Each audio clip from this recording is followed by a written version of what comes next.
नमस्कार। जब भी हम राजस्थान का नाम सुनते हैं तो मन में क्या ख्याल आता है? जाहिर है, विशाल रेगिस्तान, रेत के टीले और ऊंट, है ना?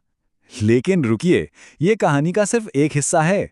असल में राजस्थान सिर्फ रेत का समंदर नहीं है। यहाँ उपजाऊ मैदान भी हैं और हरी भरी पहाड़ियाँ भी। तो सोचने वाली बात यह है कि भाई एक ही राज्य में इतनी अलग-अलग तस्वीरें कैसे? मतलब एक तरफ तो मीलों तक फैला थार का मरुस्थल है और दूसरी तरफ लहलहाती फसलें। आखिर ये कैसे मुमकिन है? और इसका जवाब यकीन मानिए बहुत सीधा साधा है। ये पूरा का पूरा राज राजस्थान की मिट्टी में छिपा है। तो चलिए आज इसी रहस्य से पर्दा उठाते हैं। तो अपनी पड़ताल हम शुरू करते हैं राजस्थान के पश्चिमी हिस्से से। जी हाँ, हम बात कर रहे हैं मरुस्थल की, रेतीली मिट्टियों की। जरा सोचिए, इस राज्य का कोई छोटा मोटा हिस्सा नहीं, बल्कि लगभग 60% हिस्सा थार के रेगिस्तान में आता है। जैसलमेर, बीकानेर और बाड़मेर, ये सब मशहूर जिले इसी इलाके का हिस्सा हैं। और यहाँ की पहचान है दूर दूर तक फैली रेतीली मिट्टी। अच्छा, तो इस रेतीली मिट्टी की कुछ खास बातें हैं। इसके कारण बहुत मोटे होते हैं, जिसका मतलब है कि ये पानी को पकड़कर नहीं रख पाती। इसे हम एक तरह की प्यासी मिट्टी कह सकते हैं, जो पानी को फौरन पी तो जाती है पर रोक नहीं पाती। और यही वजह है कि यहाँ सिर्फ बाजरा और मोट जैसी मजबूत फसलें ही उग पाती हैं, जिन्हें ज्यादा पानी नहीं चाहिए। ये फसलें सिर्फ लोगों का पेट नहीं भरती, बल्कि यहाँ की पूरी अर्थव्यवस्था की जान है। लेकिन रुकिए, सारी रेतीली मिट्टी एक जैसी नहीं होती। इसमें भी फर्क है। जो बिल्कुल कोर रेगिस्तानी इलाके हैं, वहां मिलती है रेतीली बलुई मिट्टी। इसमें नमी तो समझिए ना के बराबर होती है। और फिर आते हैं अर्ध शुष्क यानी सेमी एरिड जोन, जहां भूरी रेतीली मिट्टी पाई जाती है। ये थोड़ी बेहतर है, पानी को कुछ देर के लिए रोक पाती है। तो ठीक है, अब रेगिस्तान से निकलते हैं और अपनी यात्रा को थोड़ा पूरब की ओर ले चलते हैं।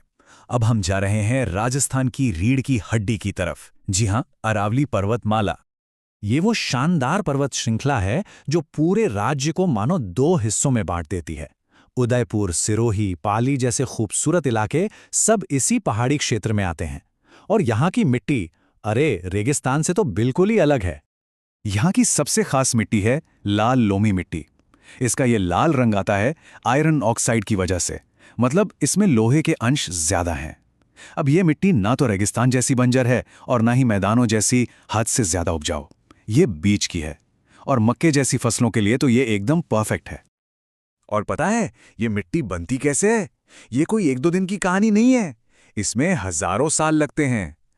होता यह है कि अरावली की जो पुरानी चट्टानें हैं वो धीरे धीरे टूटती हैं, फिर पानी उन्हें बहाकर नीचे ले आता है और रास्ते में जंगलों के जैविक पदार्थ इसमें मिल जाते हैं। बस इसी लंबी प्रक्रिया से तैयार होती है ये पहाड़ी मिट्टी। चलिए अब हमारी यात्रा के आखिरी और सबसे हरे भरे पड़ाव पर चलते हैं। हम पहुंच गए हैं राजस्थान के पूर्वी और दक्षिणी मैदानों में, जो सही मायनों में इस राज्य की कृषि की धड़कन हैं। जयपुर, अलवर, भरतपुर, ये सारे बड़े शहर इसी मैदानी इलाके का हिस्सा हैं। और ये इलाका इतना उपजाऊ क्यों है? क्योंकि यहाँ नदियाँ अपने साथ नई और ताज़ा मिट्टी लेकर आती हैं। इसीलिए तो इसे राजस्थान का अन्न का कटोरा भी कहा जाता है। यहाँ एक नहीं बल्कि कई तरह की उपजाऊ मिट्टियाँ मिलती हैं। सबसे पहले तो है जलोढ़ मिट्टी, जो नदियों की देन है। ये गेहूं और सरसों के लिए इतनी शानदार है कि इसी की वजह से ये इलाका देश का एक बड़ा सरसों उत्पादक है। फिर आती है काली मिट्टी, जो कपास के लिए किसी वरदान से कम नहीं। और हाँ, लाल पीली मिट्टी भी है, जिसमें मूंगफली और दालें खूब होती हैं। मतलब हर मिट्टी की अपनी अलग खासियत है और अपनी एक अलग आर्थिक कहानी। काली मिट्टी की खासियत सच में कमाल की है। ये बिल्कुल एक स्पंज की तरह काम करती है। सोचिए, मॉनसून में ये सारा पानी सोख लेती है और फिर धीरे धीरे ज़रूरत के हिसाब से कपास की फसल को वो नमी देती रहती है ना कमाल? प्रकृति का यही अद्भुत बैलेंस है जो हड़ौती जैसे इलाकों को कपास की खेती का गढ़ बनाता है। तो हमने रेगिस्तान की रेतीली मिट्टी देखी, अरावली की पहाड़ी मिट्टी को समझा और मैदानों की उपजाऊ मिट्टी की भी बात की। अब इन सबको एक साथ रखकर देखते हैं कि पूरी कहानी क्या बनती है। अब जरा आंकड़ों पर नजर डालें। राजस्थान की कुल मिट्टी में से करीब करीब 60% तो रेतीली मिट्टी ही है। इसके बाद नंबर आता है मैदानी मिट्टियों का और फिर पहाड़ी मिट्टियों का। और मिट्टी का यही जो बंटवारा है ना, यही पूरे राज्य की खेती किसानी और लोगों के रहन सहन को तय करता है। तो आखिर में हम किस नतीजे पर पहुंचे?